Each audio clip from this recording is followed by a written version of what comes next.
Hi, Mohanlal മലയാള സിനിമയിലെ ഒരേ ഒരു മലയാളത്തിൽ ഏറ്റവും കൂടുതൽ ഫാൻ ബേസ് ഉള്ള താരം അതാരാണ് എന്ന് ചോദിച്ചു കഴിഞ്ഞാൽ അതിന് ഒറ്റ ഉത്തരമേ ഉണ്ടാവും, മോഹൻലാൽ എന്നായിരിക്കും. മറ്റുള്ള താരങ്ങളെക്കാളും ഒരുപാട് മുകളിലാണ് മോഹൻലാൽ ഫാൻ ബേസ്. അദ്ദേഹത്തെ പ്രേക്ഷകർ നെഞ്ചോട് ചേർത്താണ് വെച്ചിരിക്കുന്നത്. മോഹൻലാലിനോടൊപ്പം മത്സരിക്കാൻ, അതായത് മോഹൻലാലിന്റെ സിനിമകളുടെ വിജയത്തോടൊപ്പം മത്സരിക്കാൻ മറ്റു താരങ്ങൾക്കാവുന്നില്ല എന്നുള്ളത് എടുത്തു പറയുന്നു. സാധാരണഗതിയിൽ മോഹൻലാലിനോട് താരതമ്യം ചെയ്യുന്നത് മമ്മൂട്ടിയെയാണ്. തീർച്ചയായും അഭിനയത്തിന്റെ കാര്യത്തിൽ മോഹൻലാലിനെയും മമ്മൂട്ടിയെയും നമ്മൾക്ക് ഇപ്പോഴും താരതമ്യം ചെയ്യാം. ഓരോരുത്തർക്കും ഓരോ അഭിപ്രായമായിരിക്കും. പക്ഷേ സ്റ്റാർഡം, സിനിമകളുടെ കളക്ഷൻ, ഈ കാര്യത്തിൽ മോഹൻലാലിന്റെ അടുത്ത് പോലും എത്താൻ മമ്മൂട്ടിക്കാവുന്നില്ല എന്നുള്ളത് എടുത്തു പറയുന്നു. മറ്റുള്ള ഇൻഡസ്ട്രിയിൽ അവരുടെ സൂപ്പർ താരങ്ങൾ കോടികൾ കൊയ്യുമ്പോൾ, അതായത് അവരുടെ സിനിമകൾ വലിയ വിജയമാവുന്നു, അവരുടെ ഇൻഡസ്ട്രിയിൽ കോടികളുടെ ബിസിനസ് ഉണ്ടാക്കിയെടുക്കുന്നു. അങ്ങനെ നമ്മൾക്കും ഒരേ ഒരാളേ ഉള്ളൂ, അത് ലാലേട്ടനാണ്.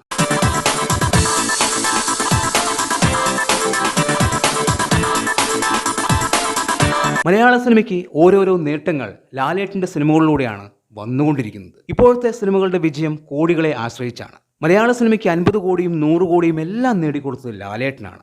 ലാലേട്ടന്റെ സിനിമകളിലൂടെയാണ്. വിദേശ രാജ്യങ്ങളിൽ നിന്ന് മാത്രം 100 കോടി, അതുപോലെ ഇന്ത്യയിൽ നിന്ന് മാത്രം 100 കോടി, കേരള ബോക്സ് ഓഫീസിൽ നിന്ന് മാത്രം 100 കോടി, ഈ റെക്കോർഡുകളെല്ലാം ലാലേട്ടനാണ് നേടിക്കൊടുത്തത് മലയാള സിനിമയ്ക്ക്. അതിലൂടെയാണ് പല ആൾക്കാരും കയറി വന്നത്. കൊറോണയ്ക്ക് ശേഷം ലാലേട്ടന്റെ ഒരുപാട് സിനിമകൾ പരാജയപ്പെട്ടപ്പോൾ എല്ലാവരും വിളിച്ചു പറഞ്ഞു മോഹൻലാലിന്റെ കാലം കഴിഞ്ഞു, മോഹൻലാലിന്റെ കാലം കഴിഞ്ഞു എന്ന്. പക്ഷെ നമ്മൾക്ക് ഉറപ്പായിരുന്നു അദ്ദേഹത്തിന്റെ തിരിച്ചുവരവ് എല്ലാവരെയും ഞെട്ടിപ്പിക്കുന്ന രീതിയിലായിരിക്കും എന്ന്. പക്ഷെ ഇത്രത്തോളം ഞെട്ടിക്കുമെന്ന് ഒരാളും വിചാരിച്ചിട്ടുണ്ടായിരുന്നില്ല. അദ്ദേഹം നായകനായി ഇറങ്ങിയ അവസാന 4 മലയാള ചിത്രങ്ങൾ, ഒന്ന് L2 എമ്പുരാൻ, മറ്റൊന്ന് തുടരും, പിന്നെ ഹൃദയപൂർവ്വം, ഇപ്പോ ദൃശ്യം 3. ഈ 4 സിനിമകളും വ്യത്യസ്ത രീതിയിലുള്ള സിനിമകളാണ്. ഈ 4 സിനിമകളും കൂടി നേടിയെടുത്ത കളക്ഷൻ 800 കോടിക്ക് മുകളിലാണ്. കൃത്യമായി പറഞ്ഞാൽ 803 കോടി 19 ലക്ഷം. മറ്റുള്ള ഇൻഡസ്ട്രിയിലെ നടന്മാർക്ക് പോലും ചിന്തിക്കാൻ പറ്റാത്ത രീതിയിലാണ് ഈ നേട്ടം ലാലേട്ടൻ മലയാള സിനിമയ്ക്ക് കൊണ്ടുവന്നിരിക്കുന്നത്. അപ്പോൾ മലയാളത്തിലെ ഒരു താരത്തിന് ഈ റെക്കോർഡ് സ്വപ്നത്തിൽ പോലും കാണാൻ സാധിക്കില്ല. L2 എമ്പുരാൻ നേടിയെടുത്ത കളക്ഷൻ 266 കോടി 81 ലക്ഷമാണ്. തുടരും എന്ന സിനിമ 235 കോടി 38 ലക്ഷമാണ്. ഹൃദയപൂർവ്വം എന്ന കൊച്ചു സിനിമ കളക്ഷനായി നേടിയെടുത്തത് 76 കോടിയാണ്. ദൃശ്യം 3 ഇപ്പോഴും തിയേറ്ററുകളിൽ ഓടിക്കൊണ്ടിരിക്കുന്നു. 225 കോടി ഇതിനോടകം തന്നെ സിനിമ നേടിയെടുത്തിട്ടുണ്ട്. അങ്ങനെ 4 ചിത്രങ്ങൾ കൊണ്ട് 803 കോടി 19 ലക്ഷമാണ് മലയാള സിനിമയ്ക്ക് ലാലേട്ടൻ സമ്മാനിച്ചിരിക്കുന്നത്. എങ്ങനെ വിളിക്കാതിരിക്കും മലയാളത്തിന്റെ ഒരേ ഒരു രാജാവ് എന്ന്?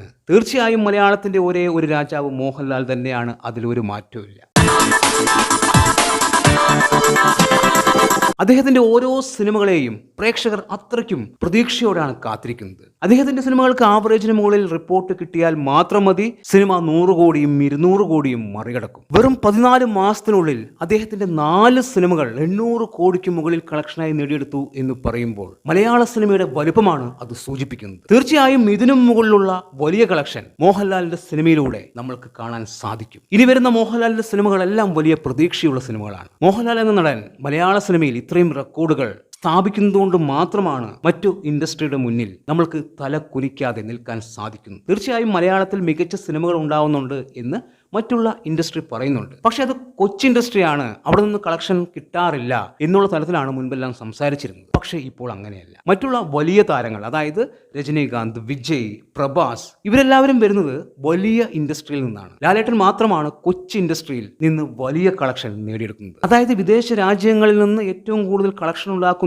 3 താരങ്ങളാണ് ഈ പറയുന്ന പ്രഭാസ്, രജനീകാന്ത്, വിജയ്. ആ കൂട്ടത്തിലാണ് ലാലേട്ടനും ഉള്ളത്. അതായത് ലാലേട്ടൻ ചെറിയ ഇൻഡസ്ട്രിയിൽ നിന്ന് വന്ന് വമ്പൻ കളക്ഷൻ നേടിയെടുക്കുന്നു, മറ്റുള്ളവർ വലിയ ഇൻഡസ്ട്രിയിൽ നിന്നാണ് വരുന്നത് എന്നുള്ള മാറ്റമുണ്ട്. അപ്പോൾ നമ്മളുടെ ഇൻഡസ്ട്രി വലുതായിരുന്നു എങ്കിൽ ലാലേട്ടൻ എത്രത്തോളം കളക്ഷൻ നേടിയെടുക്കുമായിരുന്നു. എന്തായാലും മലയാള സിനിമ വളരുകയാണ് ലാലേട്ടനിലൂടെ.